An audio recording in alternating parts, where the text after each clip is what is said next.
날씨가 많이 추워졌지만 여러분 얼굴 속에서 따뜻함이 전해오는 것 같습니다. 자, 우리가 지난주 6장을 통해서 율법의 차가운 감옥문을 열고 은혜의 따뜻한 햇살 아래로 걸어 나왔습니다. 이런 벅찬 소식을 우리가 지난주에 나눴는데요. 죄가 너희를 주장하지 못한다는 이 선언은 우리 영혼의 독립선언문과 같았습니다. 자, 여러분, 자유와 방종의 차이점이 뭐죠? 자유는 질서 안에서 자유예요. 남을 해치면서 타인에게 불편함을 주면서까지 행하는 것은 자유가 아니라 방종이라 할 수 있죠. 자, 그런 차원에서 은혜가 넘치니까 내 마음대로 죄짓고 살아도 되는 거 아니야? 이것은 은혜 안에서의 자유가 아니라 방종입니다. 제가 어린 시절 겨울만 되면 연 날리기를 했던 기억이 생생합니다. 하늘을 높이 나는 연이 자기를 붙잡고 있는 이 실이 답답하다고, 끊어달라고, 더 높이 날고 싶다고, 자유롭게 날고 싶다고 이렇게 말한다면 여러분 뭐라고 이야기하시겠습니까? 실이 팽팽하게 당겨지니까 연이 높이 날 수 있는 거죠. 그런데 이 연이 팽팽하게 당겨진 실이 구속 같다고, 답답하다고, 끊어달라고. 만약 실이 끊어지는 순간 어떻게 되죠? 연은 자유롭게 나는 것이 아니라, 더 높이 날아가는 것이 아니라 바로 곤두박질칩니다. 더 이상 바람을 타지 못하고 바람에 찢기고 결국은 진흙탕에 처박히고 말죠.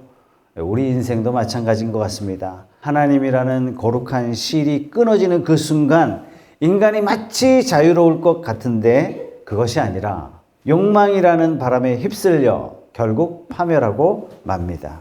1789년 영국 해군 역사상 가장 유명한 사건이 벌어집니다. 그 사건의 이름이 바운티스호 반란 사건인데요. 망망대해를 지나가던 군함위에서 반란이 일어났어요. 왜 반란이 일어났느냐? 엄격한 규율 때문에. 그래서 군인들이 생명줄을 스스로 끊어버리고 말았습니다. 선원들이 선장을 구속했고 이 선장을 결국 작은 구명정에 태워 망망대해로 쫓아내버렸어요. 그리고 선원들이 배에서 파티를 엽니다. 이제 우리를 구속하던 쇠사슬이 끊겼다. 이제 우리는 자유다. 더 이상 잔소리가 사라졌다. 이제 이 배는 우리의 낙원이다. 남태평양 외딴섬 피케온 섬에 이들이 숨어 들어갑니다. 자신들이 꿈꿨던 통제 없는 그런 삶을 시작합니다. 원주민 여자들을 데려다가 몹쓸 짓을 행하고 늘 술에 취해 살았습니다. 결말이 어땠을까요? 정말 낙원이 됐을까요, 여러분? 통제하는 주인이 사라진 그곳에 질투, 의심, 방탕, 살인, 전염병 창궐합니다. 그야말로 생지옥이에요. 10년 뒤에 영국 정부가 이 섬을 다시 발견했을 때 단 한 명의 남자를 제외하고 모두 비참한 시신으로 흙으로 돌아가고 말았습니다. 여러분, 이것이 성경이 말씀하시는 인간의 실존이에요. 주인 없는 배는 자유로운 항해가 아니라 죽음을 향한 표류일 뿐 아무것도 아니라는 겁니다. 자, 오늘 15절 말씀은 우리에게 이런 도전적인 질문을 던지죠. 그러면 어떻게 해야 하겠습니까? 우리가 율법 아래에 있지 않고 은혜 아래에 있다고 해서 마음 놓고 죄짓자는 말입니까? 그럴 수 없습니다. 자, 우리 마음속에도 이런 은밀한 속삭임이 있지 않습니까? 아니, 하나님 사랑이시니까, 아니, 사랑이신데 왜 죄인을 벌 주냐 말이야. 하나님 사랑이신데, 아니, 세상의 쾌락 좀 누리고, 아니, 하나님 사랑이시니까 좀 봐주시지 않겠어? 은혜잖아. 좋은 게 좋은 거잖아. 천만의 말씀입니다. 자, 은혜란 우리가 마음대로 살고 싶다고 죄의 바다로 떠내려가는 것을 방치하는 것이 은혜가 아닙니다. 은혜란 뭐냐? 예수 그리스도라는 안전한 항구에 단단히 닻을 내리게 하는 생명의 밧줄 같은 것이 바로 은혜입니다. 자, 오늘 말씀을 통해서 과연 나의 주인은 진짜 누구인지, 내 영혼의 닻은 도대체 어디에 내려져 있는지 점검하는 그런 귀한 시간 되시길 주님의 이름으로 축원합니다. 첫 번째는요, 회색지대는 없다는 얘기입니다.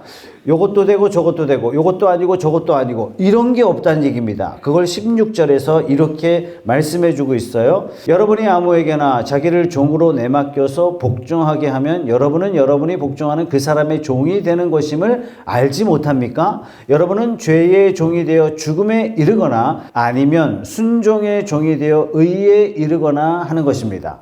자, 오늘날 성공이라는 이름하에 독립적인 자아를 주장하죠.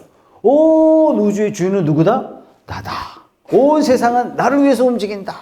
거짓말인데 이게 자꾸 속아 넘어간단 말이죠. 내 인생의 주인은 나다. 내 인생은 나의 것이다.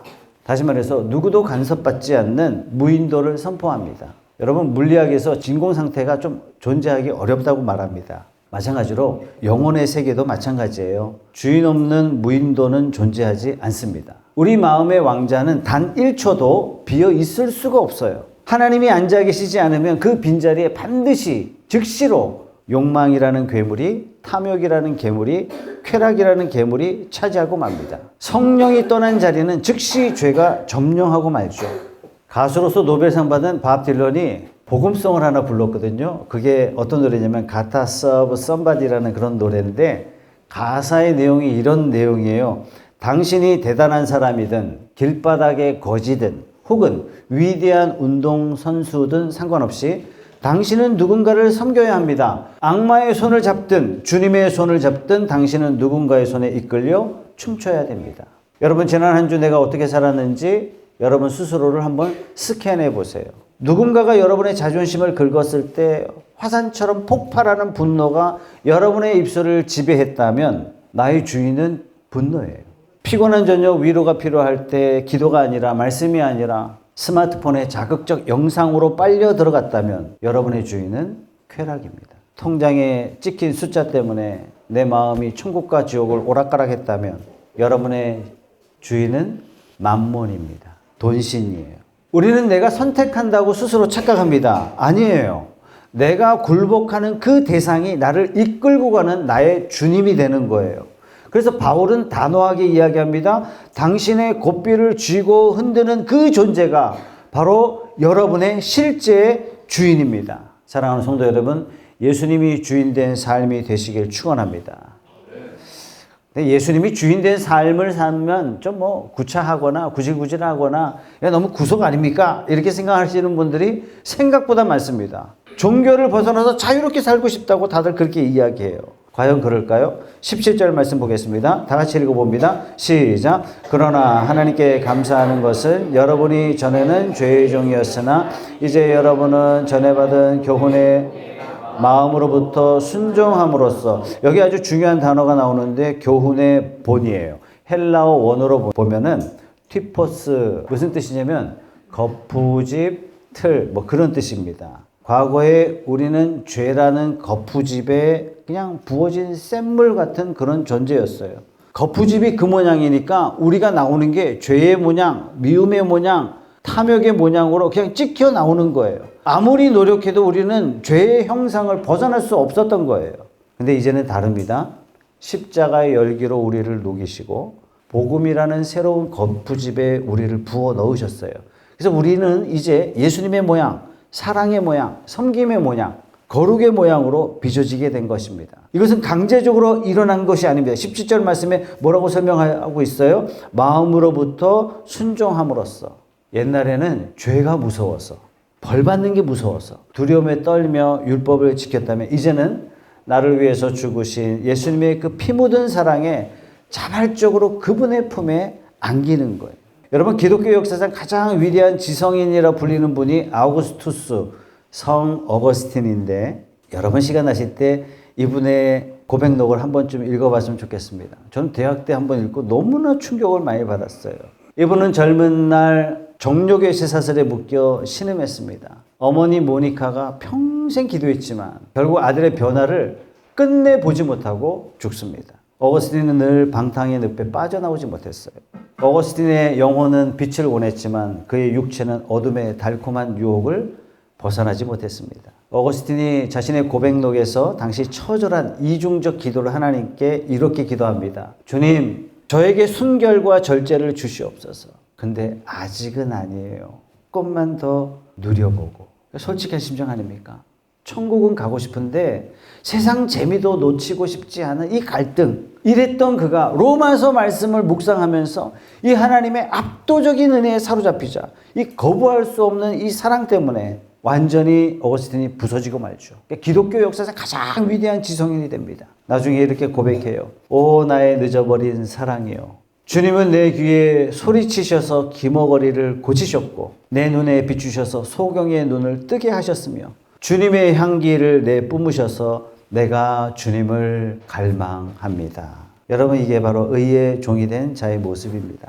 억지로 끌려가는 게 아니에요. 우리 신앙생활은 억지로 하는 것이 아닙니다. 주님의 향기에 취해서 그 사랑에 매료되어서 나에게 주어진 모든 자유를 기꺼이 반납하는 거예요. 세상의 어떤 쾌락보다도 주님과 동행하는 것이 더 좋아서 스스로 매이는 거룩한 중독, 이것이 성도가 누리는 진짜 자유인 것입니다. 주인이 누구냐에 따라서 결과가 다르죠. 그죠? 과정도 다르고. 주인이 다르면 목표가 달라요. 주인이 다르면 일하는 방식도 다르고, 주인이 누구냐에 따라서 결과도 당연히 다를 수밖에 없습니다. 그래서 바울이 21절에 우리에게 이렇게 묻습니다. 다 같이 읽어봅니다. 시작.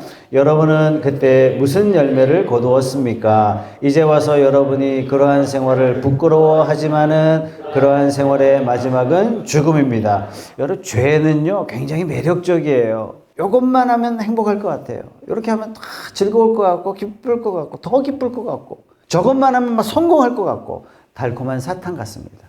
하지만 그것을 입안에 넣는 순간 사탕 안에 감추어진 면도날이 혀를 찌릅니다. 죄가 우리에게 요구하는 대가, 죄가 우리에게 요구하는 싹, 뭡니까? 23절은 명확하게 우리에게 답을 제시하고 있죠. 죄의 싹은 뭐라고요? 죽음이요. 하나님의 선물은 우리 주 예수 그리스도 안에서 누리는 영원한 생명입니다. 죄의 싹은 죽음, 사망, 이 싹이라는 단어 헬라어 뭐냐면 옵소니온입니다. 옵소니온은 주로 어떨 때 당시 썼냐면 로마 군인들이 받았던 일당을 옵소니온 이렇게 표현했거든요. 그래서 옵소니온은 식량 배급이라는 그런 뜻이에요. 그러니까 죄는 우리에게 매일매일 죽음의 식량을 배달한다는 얘기예요.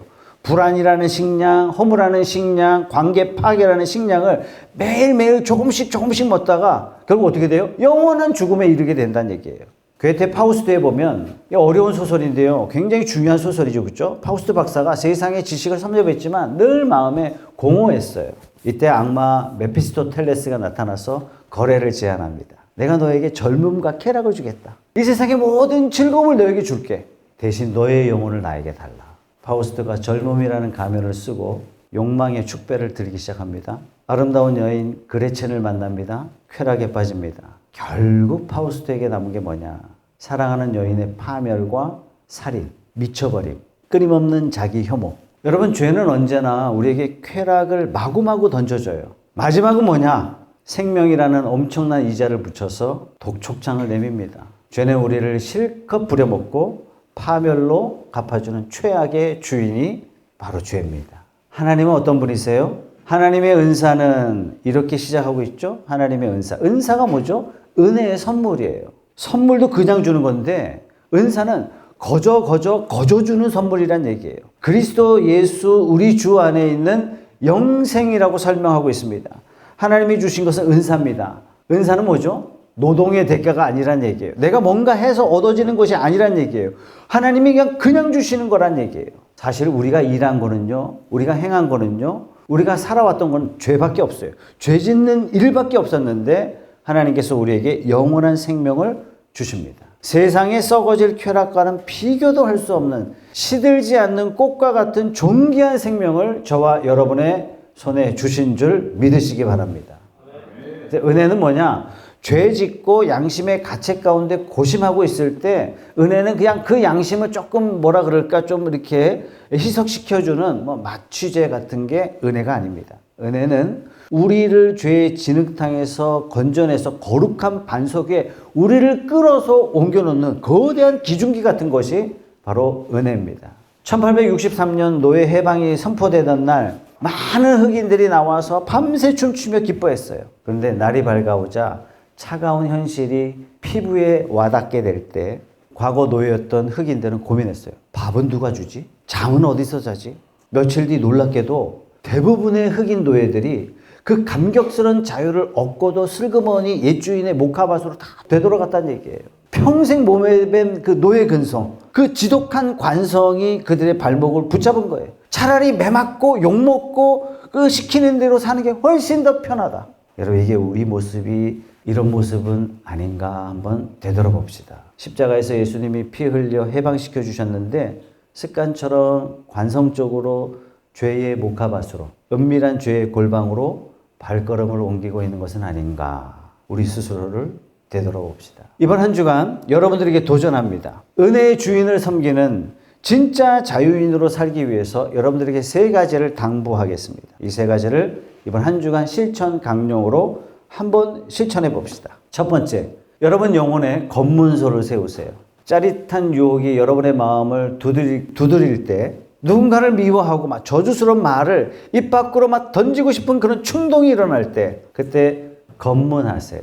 그리고 물어보세요. 이 생각은 나의 새 주인 되신 예수님이 허락하실 일인가? 결제해 주실 일인가? 만약 아니라면 단호하게 마음의 빗장을 거세요.